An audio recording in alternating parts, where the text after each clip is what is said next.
Thanks again for joining. Happy to have you. And we pray that this is a session that will be valuable, well worth your while.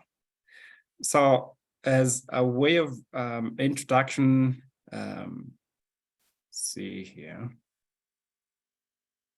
There you go. Founders Freedom is a multidisciplinary company that works to support founders in the Africa region. And part of this is informed by, when you look around the Africa region, we've got very young businesses, mostly in their first generation, some in their second generation. Very, very few exceptions of businesses that are fourth, fifth generation. So it's such a youthful business space, young founders. There's a tremendous opportunity there to make sure that we are creating generational wealth. And that's our vision. Between the two of us, co-founders, we've got almost 30 years experience working in the Africa region. And that's one thing that we've noticed. The place for helping founders create businesses that can last generations. So in a continent where talking about death is a taboo, we don't really have those conversations. Even the young founders risk getting to a place where they've not prepared for what happens in their absence. But even while they're not absent, we also firmly believe that people need to have freedom even now as they run their businesses. So we are on a mission to creating a community of successful, multi-generational African-owned businesses. And the way we do that is through helping founders build firm foundations that then enable their businesses to run in their absence while they're still there, but also businesses that can last generations. And this is twofold conversation. On one hand, to lay these foundations is a long-term deal. We'll talk about that in our presentation today. So it takes a lot of deliberate effort to set your business on a foundation that business can run in your absence. Secondly, it takes more than just the founder, right? So how do you then bring other people around? How do you bring investors into your space? How do you bring a management team that can execute the strategy with you? How do you engage with your customers? So all these different stakeholders allows you to lay with the right foundations. You can build a business that can run in your absence and outlive you, create a legacy business. So this is what we offer. We've got 4S approach. And last week, for those of you that were able to join us, we had an extremely informative and engaging session on systems that we learned about crossing the chasm from an innovator stage to early adapters and on to growing your businesses. Just 5%, I think we were told, of businesses in the Africa region are able to move from a one-man show to really an organization that's got systems and structures and things in place to outlive the founder. So we've got a lot of work to do. We've got some really excellent material. We shared those in our links. We want to welcome you to go and listen up if you missed out on that. We have strategy where we work with founders to documenting their vision. As a visionary, the person starting the business, we want to work with you, document your thoughts, so it's easy to engage other stakeholders. And then we set up accountability structures around you, right? That then allows for holding you accountable, infusing new ideas, making sure you follow through on the things that you said you will do. And finally is on staff. We appreciate the place that it takes to have the right team with you to really run with the work, to really execute. It's very complex running businesses. So having these pieces in place, to us, they are the foundations that allows a founder to then elevate their business so that it can run in their absence and last generations. And this is how we do it. Webinars like what we're having today. This is a 4-part series. We had one last week. We have today's session. We've got 2 more coming up every Tuesday between 2 and 3 p.m. Nairobi time. These are ways of creating awareness about what Founders Freedom is about. Ways that we can support founders to create businesses that give you the freedom you need. So after you created the awareness, made you aware of what resources are available, what things you should be looking at, then the next step is equipping you. And we do that through several ways. We hold workshops where we can bring a few people in the room in the same setting, provide all the material you need. We give you very practical tools and templates that really allow you to put things you're learning into use. And secondly, we do one-on-ones. We engage with individual businesses, customized time that works for you, and we work with you in addressing the different aspects of your business that need help. Your strategy, helping you recruit and onboard aboard, working with outsourcing key stuff, or is it automating through systems? We're able to equip you in that space. And finally is engaging.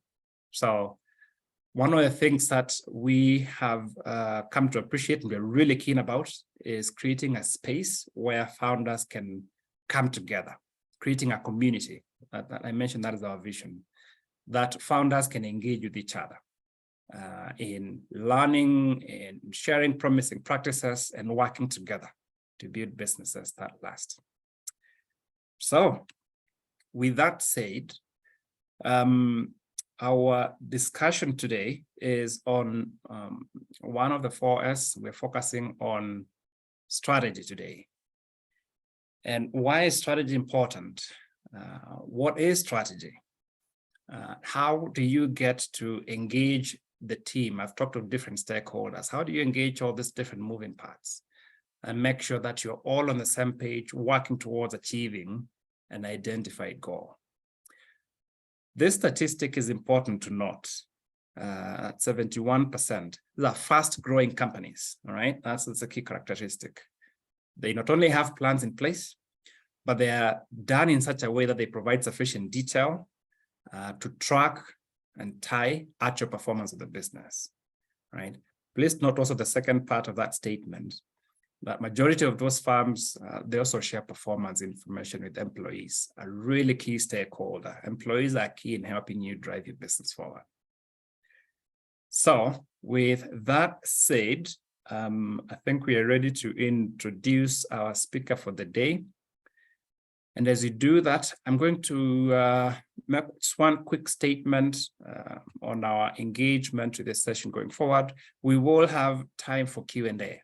All right, so as our speaker is going through the material today, we want to invite you to use the Q&A function, type in questions, and we'll get those addressed at the end of the at the end of the session.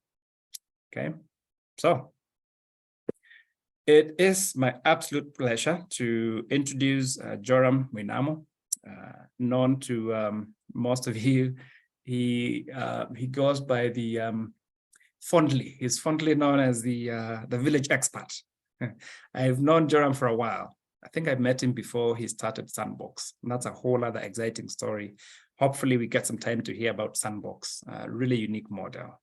But I've known Joram for a while and really admired the way he's been able to set up both Wild and now Sandbox, an amazing ecosystem for founders of businesses. So we're talking about a busy founder, right? Joram, I think, is a true definition of a busy founder.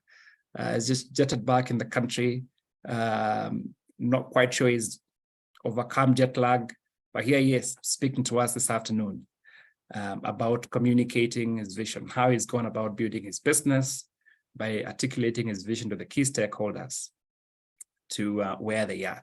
So, ladies and gentlemen, I am really pleased to hand this over to our speaker for the day, Joram Mwinamo. Karibu sana. Welcome, brother. I hope you're at a place you can hear us. Yes. I hope you can hear me as well, clearly. Yes. Yes, we can. Yes, we can. Great, great. Okay, so thank you. You can see the presentation is going up. So thank you, Martin. As Martin said, we've known each other for a long time. I think we've done a few things together around trying to help entrepreneurs. So as you've heard, my name is Joram Mwinamo. It's a pleasure to be here with all of you. Um, a bit of my background is that I've been a strategy consultant for a long time. And so not only have I, worked on my own strategy as a business, but I've worked with quite a number of businesses on their strategies as well and helped them to grow. And so from personal experience and from the experience of holding other people accountable, there's a few insights that I've managed to pick up. Um, and I just wanted to start by go to the next slide, just talking a little bit about my history so that you're able to see how far we've been able to go on this whole aspect of strategy. So we launched a company called Sandbox in 2020, but this was a combination of a story that had been building up from 2004, actually, where we built another company called Wild International. In the process of building Wild International, we noticed we realized to collaborate with a lot of other experts. And this is something I'll talk about in terms of differentiating yourself, because in a lot of the work we used to do, we would be required to partner with other people to get the desirable results. And so we packaged a one-stop shop for SMEs called the Sandbox, which brought together initially 19, today 35 non-competing professional services. So if you go to the next slide, there's a quick picture that just shows all the experts we've managed to bring together. So we brought together 35 companies under one roof that collaborate. They're all non-competing. So if you're looking for services in line with things like legal, HR, tax, marketing, insurance, logistics, things like innovation, all these experts are there to help the founder just build their business from the ground up. And so that ended up being the unique model that we put together so that entrepreneurs can be able to walk into one location and basically find the end-to-end services that they require, and making it easier, cheaper, faster to get the high quality services that you need, so that you don't have to think twice about where it is that you can find an expert who can help your business to grow. And so if we move to the next one, next slide. In line with that, and just looking at my history and having worked with, to date, hundreds of businesses directly, but as a Sandbox ecosystem, we work with about 2,400 businesses. So we've really seen, thousands of businesses and what makes business successful and what, makes businesses fail. And so I'd even be happy to field some questions at the end of this. And so I wanted to talk about what makes strategy work. And I think if you go to your academic definitions, which now we can move to the next one, around strategy, you'll find a lot of very complicated definitions. And one of the things we have grown accustomed to as Sandbox, as Wild, and as the people who've been working together in this part of the world is how do we break things down that they make sense to people around us without necessarily defaulting to somebody else's definition of what that thing should be. And so if I was to think about strategy and say, if you ask me what strategy is, I would boil it down to very simple things. One, it's how to remain competitive in terms of if you're operating in a certain space today. Are you one of the best people there is as far as that field is concerned? Do people pick you over other people because you have a way of doing things that stands out compared to how other people do it? And it's also useless to, run a business and not be profitable. So that also becomes something that we focus on, how to help people just to be profitable.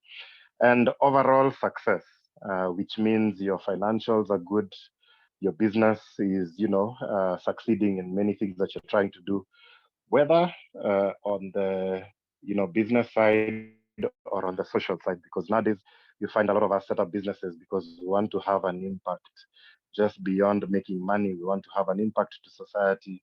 We want to have an impact to those people around us. We want to have an impact to our customers, sometimes even to the government. And so for me, strategy is how to keep these things going, despite the fact that you have changing internal and external dynamics. What are the internal dynamics? Your staff are always changing, they're coming and going. Maybe you have internal structures changing as you try and improve for the better. Maybe you're automating what it is that you want to do so that you can be more efficient. Maybe you're improving your structures internally so that you can be more efficient. Maybe you're documenting and improving on your processes. And these are the same things, the 4S's that Martin talked about earlier. And so you're always changing those things to ensure that your business is strong. But you're not operating in a vacuum. You're operating in an environment which for Kenya on a weekly basis has maandamano, and therefore it affects how your business is operating.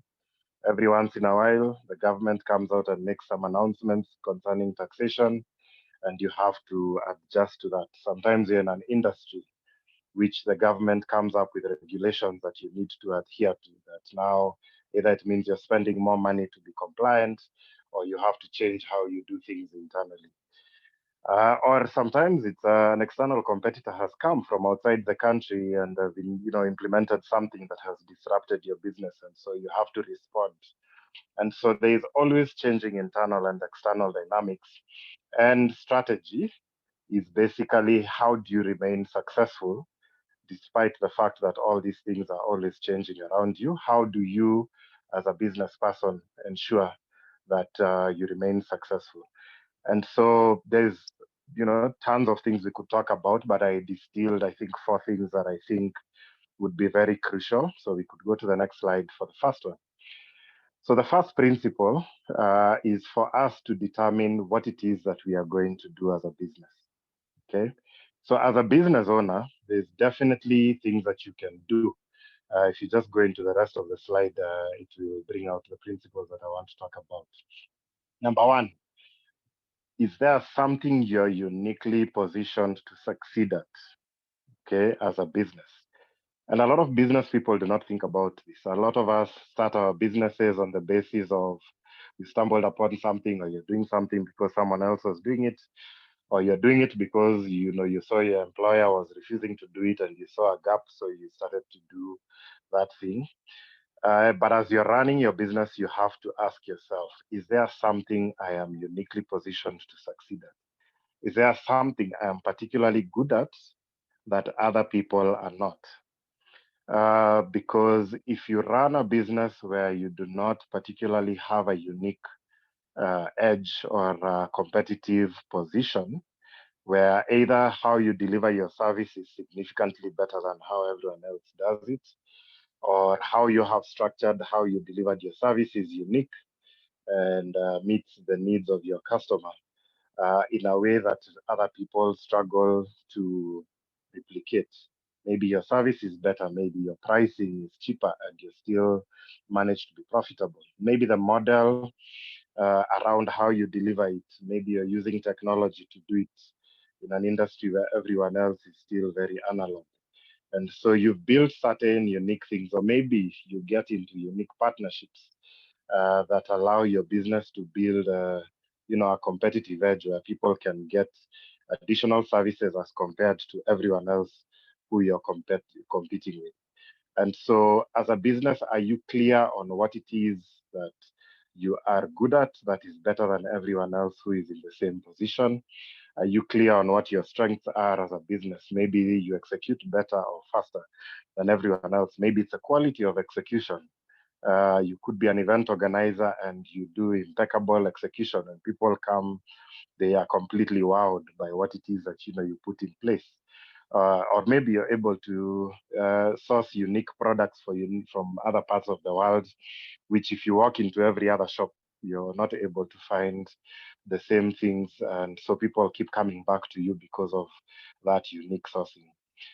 And so a business that does not have something unique compared to competitors is really going to struggle at several things. It will struggle at differentiating itself.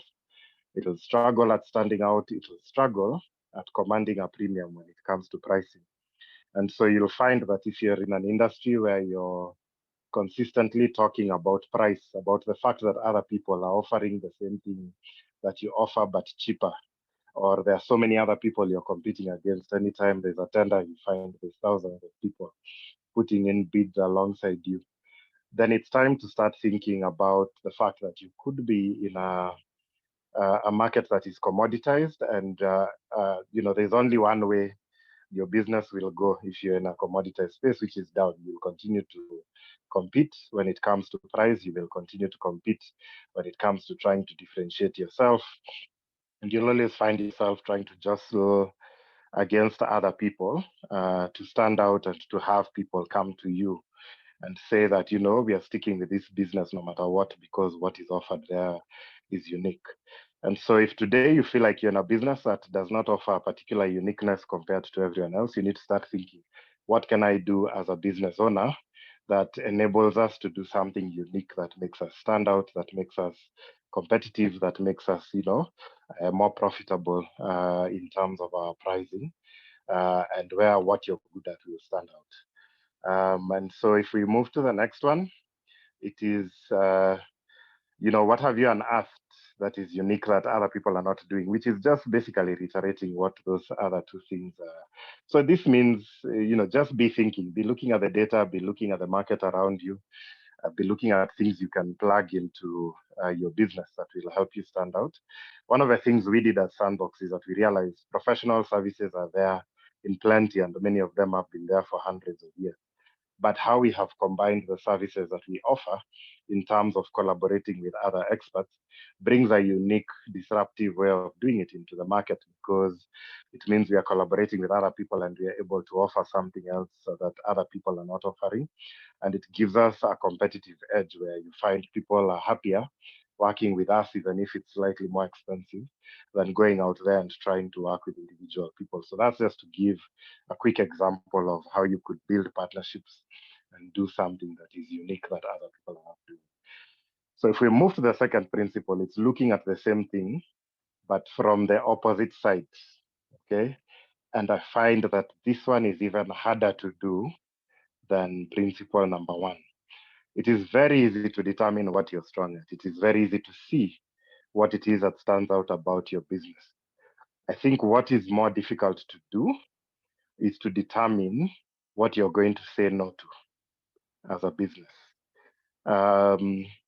What is it that you're going to focus your limited resources and energy on? Because we do not have boundless money or staff members, or even just our own personal energy as entrepreneurs as business people is very limited.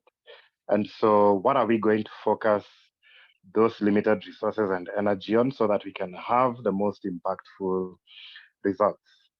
And saying no is actually a lot harder than it seems, okay? Because there's a lot of things that come at us as business people, which I tend to call distractions that masquerade as opportunity.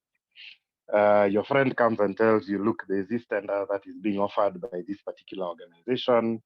If we're able to put a good proposal together for you, it's something that's not even in your area of expertise, or it could be, but it's not in the area of the business that you're running. And you find yourself running to do that. Or you find a friend comes and says, look, there's this particular thing that we can do. There's this chama that is being set up and you're going to invest in property, and you find yourself in meetings, endless meetings to decide what kind of things you're going to do on that front that are taking time away from your business. Or it could just be that you look and you find you have 20, your to-do list is running into 20 things on every single day, and you're struggling to figure out what are the top 3 things that I should be doing. And so you could easily be running around like a headless chicken, trying to figure out what are the activities that I'm doing that are, having the biggest impact on helping my business growing. Are you focused on, like the number one thing we talked about, making your product unique and high quality and your execution good? Are you focused on a certain set of clients that you've seen tend to work out better than another set of clients where you can focus all your attention to? If I was to even give a personal example, I was in a board meeting today morning, and my board chair always tends to ask questions around things like, what are the things we are doing that are succeeding, and what are the things that we are doing in hindsight that are a complete waste of time? And are we able to look at those things that are succeeding and say that, there's something unique happening there, and that we can do those activities a little bit more to increase our success, and say no to the things that are distracting us from focusing on those few things that work. And sometimes saying no has to be to some good things that take away energy from your business. Martin and I have come from a background where sometimes we work with people who are very active in community, or very active when it comes to religious activities, very active just in doing things like ministry. But there are hard questions around, are some of those things that you're doing, they look good, but are they actually taking away energy from what should be your your primary business that feeds you, and eventually even directs resources to all those other things that you're doing? Are you the entrepreneur who the rest of the extended family knows because you're an entrepreneur? You're the one with time to follow up on family issues and all those legal issues and lawsuits and things around property. And so you find that people are just asking you to do a lot of things, and you keep saying yes to a lot of things. But when you look at the amount of time you spend on your business, you find that you're not dedicating the amount of time that might get the business taking off. And so sometimes saying no and cutting out some things, limiting maybe the number of boards, even philanthropic boards you sit on, or just, things that you dedicate your time to, and say that I'm going to focus my time on very few things, these three things, but I'll make sure that those three things are done very, very well. And from there on, I keep saying no to the other things that people keep asking, because I'm focused on making these few things work and work very, very well. And so that is very key, to just focus on what it is that's working, and then saying no to things that fall outside of that. And then going to the next principle, the following slides, is just building discipline that keeps us focused on those right things. Okay. So it is surprising the number of entrepreneurs I deal with who do not, for example, have a weekly meeting just to see how things are going in the business. I myself, for example, have a meeting every Monday at 10 o'clock in the morning, together with the entire team. The team is still small, so we can all meet together. There's another meeting during the week with my senior management team members. And at those meetings, we have minutes that look into, things that we are implementing on an operational scale on a weekly basis. So we look at things like, how are our sales doing? What are the numbers on a weekly basis? We look at things like the initiatives we said we were going to do last week. How many of those things did we implement, and how many things are still pending? And do we need to change strategy, or are we on the right track when it comes to implementation of the things that we look at? And so are you looking at the right data that helps with the right kind of decision making? Are your financials headed in the right direction? Is your profitability headed in the right direction? Do you have things like targets on a monthly basis of how many deals or how many things you need to sell on a monthly basis, so that you're able to cover the costs of your operation and to make a profit on top? And are you disciplined around, collecting that information? So if you have a sales team, do they give you a weekly report on how many leads they have talked to, how many are translating to add sales?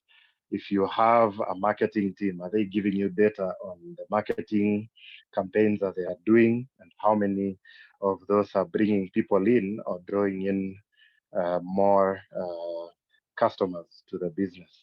If it's operational data, are you executing things on time? Are you finishing projects on time, or are they delaying and then eating into the money that you're supposed to make for that project?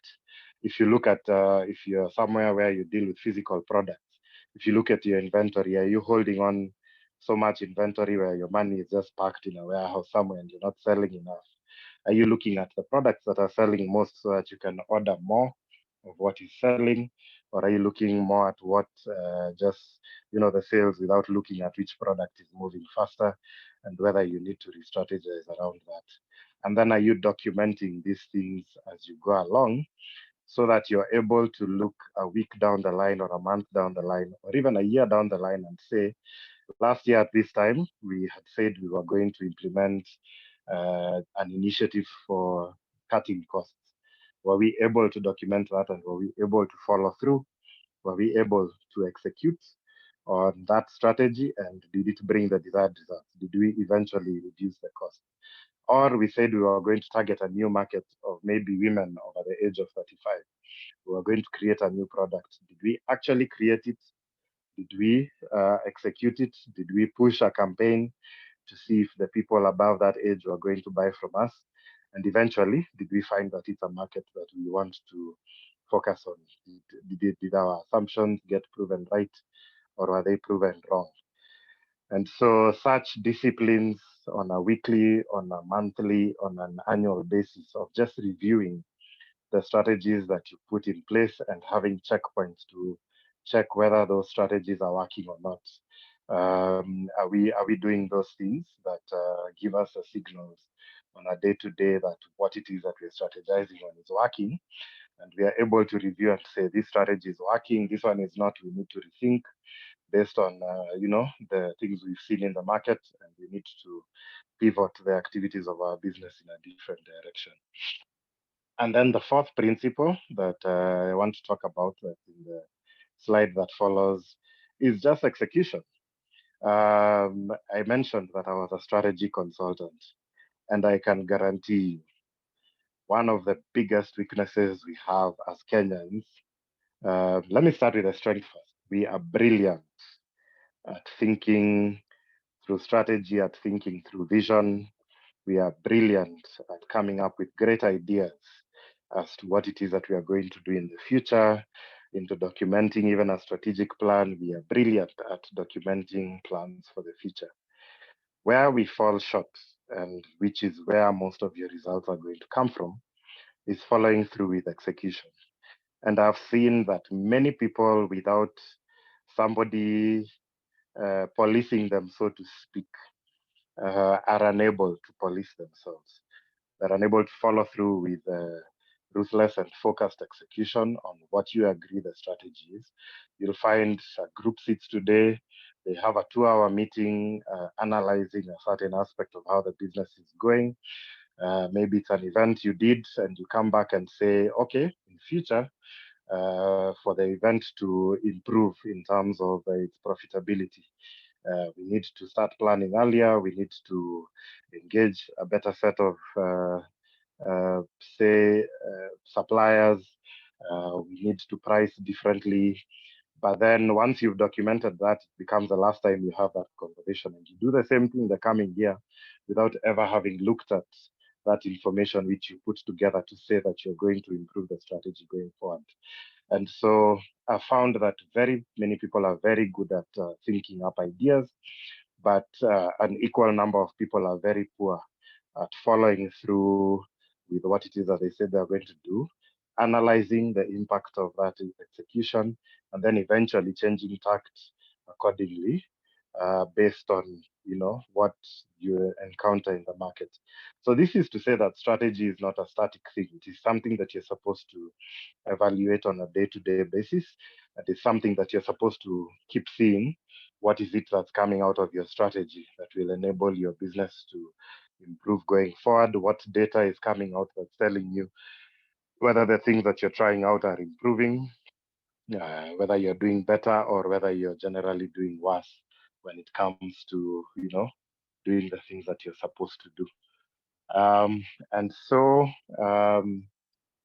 Martin, I know you had given me about 30 minutes to talk about what it is that I was going to talk about, and then open up to Q&A. And I think now is a good time to go into that Q&A so that I may be able to answer people's direct challenges. Brilliant. Thank you so much, Joram. That was really helpful. Appreciate your walking us through those slides. Joyce, do you want to handle the Q&A, or do you want me to do that?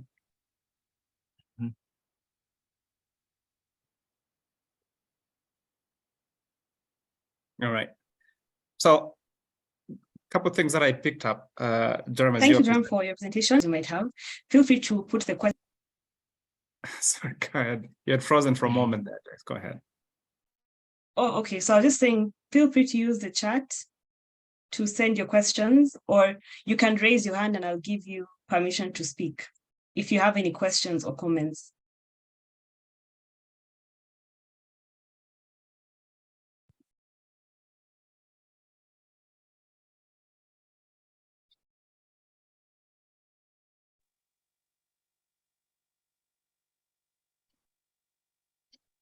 Joram, I do have a question for you as the audience is getting ready.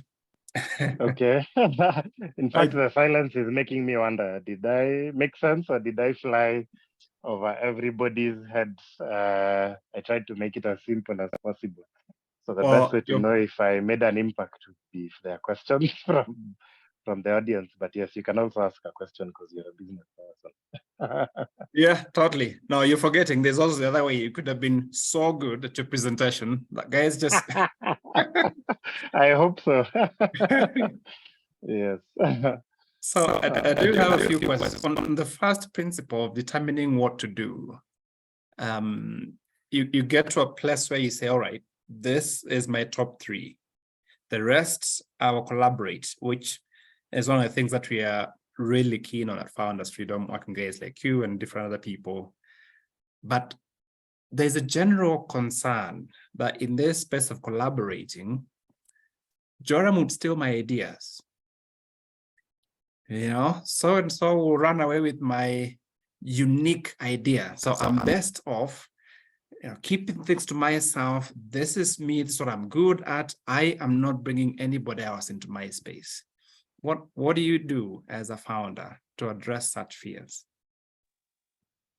That is an amazing question because it is something that I have encountered almost throughout my entire 16-year history of running businesses full-time.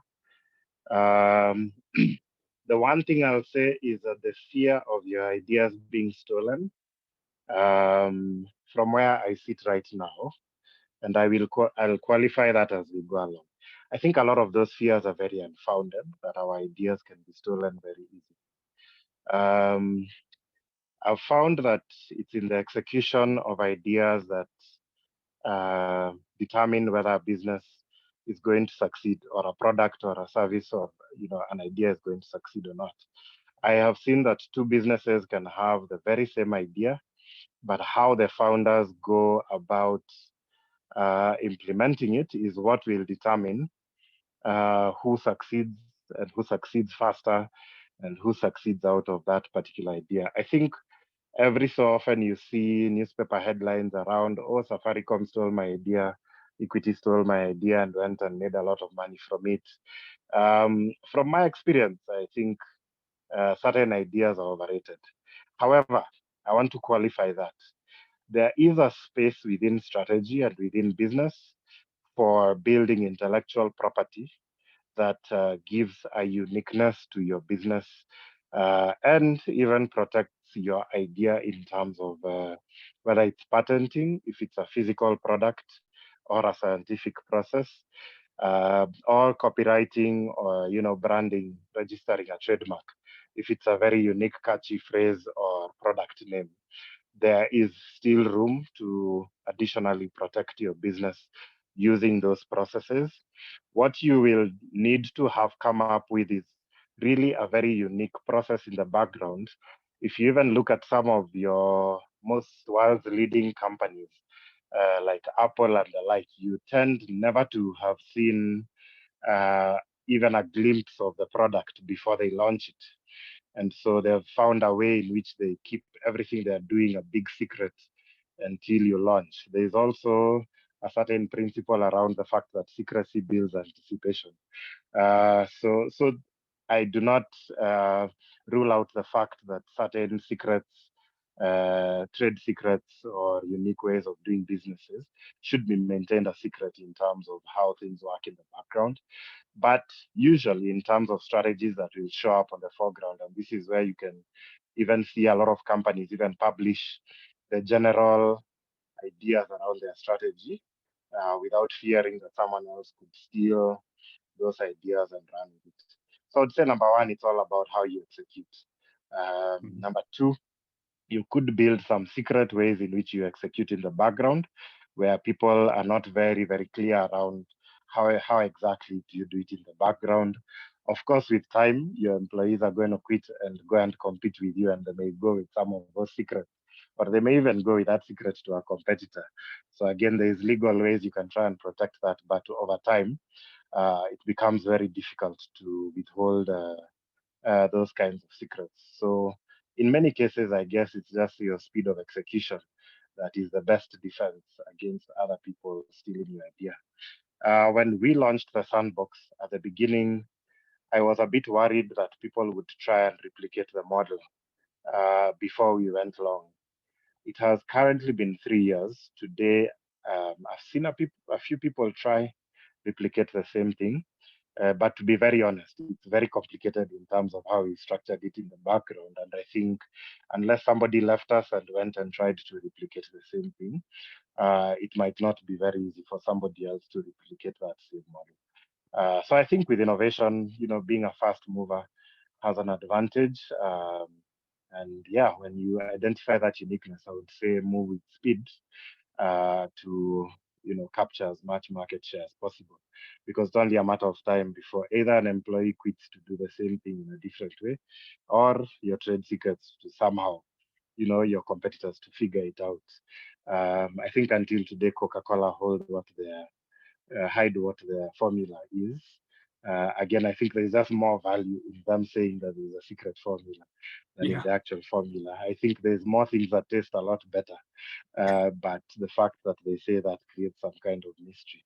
And so I think all these are just tactics that businesses use to differentiate themselves. Excellent. Thank you. We have 2 questions. So the first one is from Melvin. He says, great session. Most entrepreneurs struggle with costing and pricing. Should this feature very early on in the strategy making process? Yeah, I learned a bit late into my career that pricing is not static either. That sometimes you find out the value of what it is that you're building as you go along. And it could come in the form of feedback from your clients who are like, for the value you're offering, you're charging too little. And surprisingly, they'll tell you, because I've had clients tell me that severally over the course of the business that I build, where they're like, what you're offering is too much value. Really, you should charge more. I'd be willing to pay more if you charged more. And so as a result, we have adjusted upwards some of the pricing of some of the things we do. Sometimes it's only in implementing how you deliver your product or service that you start to see all the different costs that go into implementing it. And then over time, you realize that you're underpriced, and that you're a premium service, and that what you're offering is unique, and that if you edged your pricing upwards, you may find that your clients are still not running away, or that in edging your pricing upwards, you may have fewer clients, but you're more profitable. So you find that you're running your business with a bit more sanity than serving a lot of people, but at the end of the month, you're looking and you're still not seeing anything in the bank account. So there is a science to pricing. I think there are a few models. If you Googled pricing models, there are a few things that have been put down from an academic standpoint in terms of how to go about gauging what your pricing is. There are studies you can do even with your clients to see if they are willing to pay more, or if you're priced optimally for what it is that you're delivering. There are all those scientific things you can do. But one of the things that I can talk about that has worked for us is that whenever we are delivering a product or service and we feel that we are offering more value for money than what the client is willing to admit, or sometimes they give us feedback that they feel we are underpriced, or we just feel there's a lot of work going into it and there's nothing comparable in terms of price, then what we have always tried is edging the price upwards. Maybe something was 5,000 shillings, and then people give very enthusiastic feedback in terms of how it has changed their lives. Next time we might do it at 7.5. Then you find the numbers drop, but you still have enough signups. And then we realize, okay, we still have some room to edge the price upwards, and people will still come. Sometimes you put the price say at 8.5, and then it drops off from 100 signups down to 5 or 10, and then you realize you've crossed a certain threshold in terms of what people are able to afford, and therefore maybe you can come back down. So the market will not necessarily punish you for such moves, especially because many of us are not yet very big brands where backlash would be countrywide. It would just be a few people you're dealing with. And so I would say experiment to see what would be the optimal in terms of you making money that you feel is worthwhile for what you're offering, and the client feeling they're satisfied with the price and service that they're getting.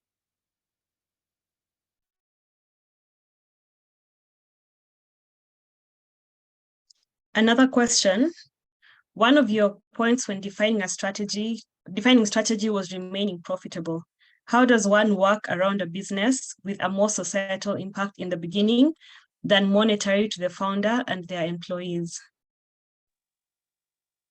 So I have also worked with a lot of what are called social enterprises that have that angle of whether you call it sustainability or profitability or surplus, vis-a-vis what you're selling. The general principle is that if your business is not able to sustain itself, whether you're a social enterprise where certain aspects of what you do have a social angle and maybe you rely on donations and grants for the same, if you're not able to keep that system going, you could be doing a lot of good in society, but you're not raising enough resources to keep the system going, to keep your people paid, to keep the lights on, to pay for rent, to pay for all these sorts of things. So I would say that it is equally important to ensure your commercial engine is working even as you deliver that impact. And so it might mean that you're investing a bit more in learning about how to do fundraising for grants, where some of that money then goes towards your administration costs, but ensuring that even on the side where you're delivering products or services that people are paying for, so the quality is still good enough for the two. If you look in society, you find some businesses that have managed to do this even on a large scale. I think you have there's enterprises like Population Services, I think, is one of those that does this a lot, where they get some grant funding for projects, but they are still able to sell mosquito nets that are treated at a certain price so that they make some money, but the grants cover for the rest of it. So it's just a matter of balancing how you're able to do the fundraising vis-a-vis whatever it is that you sell your product for. But then at the end of the day, you need to figure out a formula that ensures that what you're selling your product for is also making enough money, maybe to at least cover for the cost of creating the product or delivering the service. Yeah, so it's a fine balance, but it's possible. I've seen a lot of organizations able to balance both and keep the system sustainable. I think such a system maybe requires even more commercial acumen when it comes to delivering a strategy. And so I think that category of people has to work a bit harder than just your average profit-making business to ensure that they balance out the impact versus the cost of delivering the product or service, because at one point or another, one is likely to suffer. And if you can't sustain the business, then your business will die. Then you'll not even be able to deliver the impact that you want to. And so there has to be a balance of both rather than just focusing on I have seen Shuaib has raised hand. Let me allow you to talk. You can unmute. Hi, thank you, Joram, for this wonderful session. I really enjoyed. My name is Shuaib Timimi. I'm joining this session from Mombasa. I really enjoyed this session a lot. Actually a founder myself. I have a company called Digital Growth. What we do is we train on digital marketing. My question comes on the part of being a founder. I actually realize most of us, we are just accidental founders. We love something and we do the thing that we love. But then the problem comes here. After the thing that we love to do, there is this other part that we are supposed now to run the business, which is a total different type of skill, which happens that most of us, most of the time, we don't have those skills. So my question is, I don't want to become that CEO and stay away from the thing that made me start, the passion that I had, the business that I had.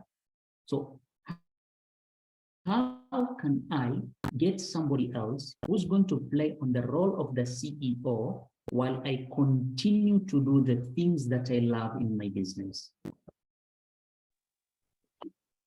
Yeah, very insightful question.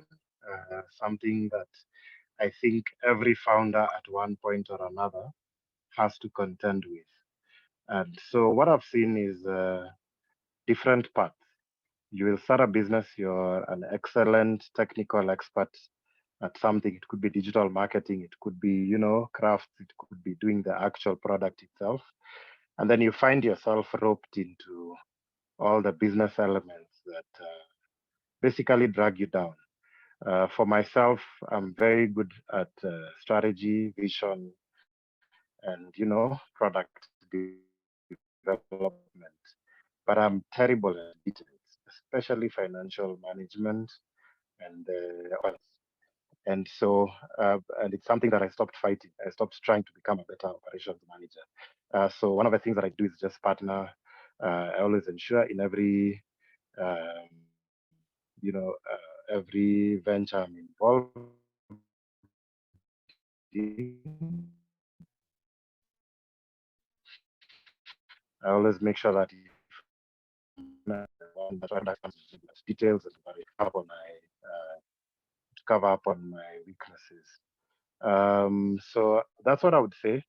Sometimes you can remain the CEO, get that number two who covers your weaknesses on the business aspect. Yeah. Chief operating officer, they would just have strengths in those business elements. Of course, they need to be trustworthy, they need to share your values. They could be a partner, it could even be that you're going into a partnership with someone and getting a co-founder who has those strengths where you have weaknesses. Other people have done the opposite, where they've gotten a CEO who has those strengths as a business person, and they can drive the business forward in terms of sales, in terms of strategy and vision, and they've relegated themselves to become the technical experts in the business.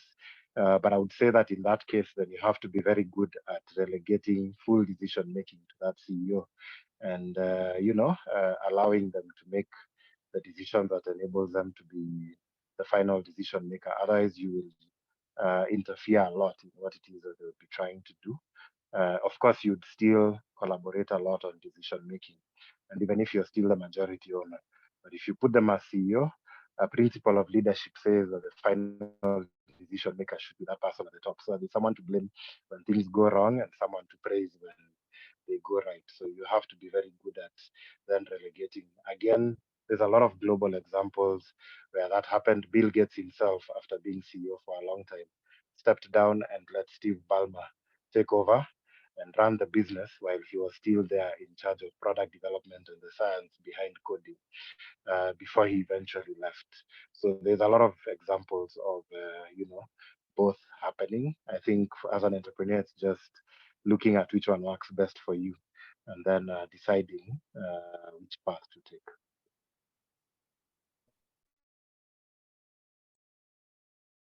Thank you, Joram, and thank you, everyone. If you have any more questions, you can always reach out to us and we'll be willing to answer any questions you have. You can reach out to Founders Freedom, you can reach out to Joram, and I'm sure he'll be willing to work with you. So just before we close, I would like to just walk us through a few things that are coming up. And so at the beginning of this session, we had mentioned that we engage our community in 3 ways. We enlighten, we equip, and we engage with them. So coming up after this, we've set up a list of 4 webinars to touch on the 4 areas that we work with: the strategy, structure, systems, and staff. And for the past 2 weeks, we've had the first one was systems. Today we've had Joram speak to us about strategy. And coming up next week, we're having one on structure, where we will have the CEO of Institute of Directors Kenya come and speaking to us about how you can increase the confidence in your decisions. Then the week after that, we'll have one on staff, which is about building a high-performance team. So those are the details for next week's webinar. Our speaker, Meshach Joram, CEO of IOD Kenya, and we'll send out all this information, the link to sign up, in our follow-up email after this webinar. Then after that, when it comes to equipping founders, we are planning a business freedom workshop where you'll get to network with your fellow business founders, and all the things that we are talking about in these webinars, you will get to experience them practically for their business. You will be able to live with tools and templates and action items for your businesses. Then the last thing, which is one of the most important we are putting together, is something to engage with the founders that we are reaching out to. So we did a survey. 92% of people who responded to the survey said that they would want to be part of a community of founders who are building businesses that can run in their absence. So because of that, at the end of next month, on the 25th of August, we are planning to have a fireside chat, which will be an event where we have a conversation with a founder who has built a business and has managed to attain freedom, meaning their business can run without them. And would love to have all of you attend. And definitely we will have all this information shared with you through email so that you can sign up and save the date. If you'd like to engage with us further, these are, first of all, you can email us at hello@foundersfreedom.org.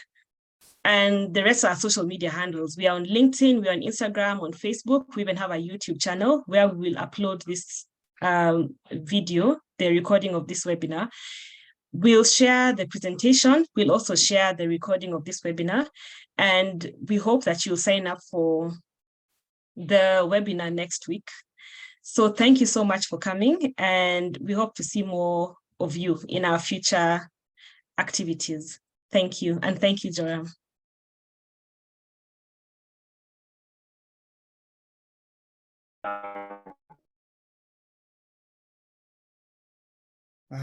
Boy. Thank you. Well, good afternoon, everyone. And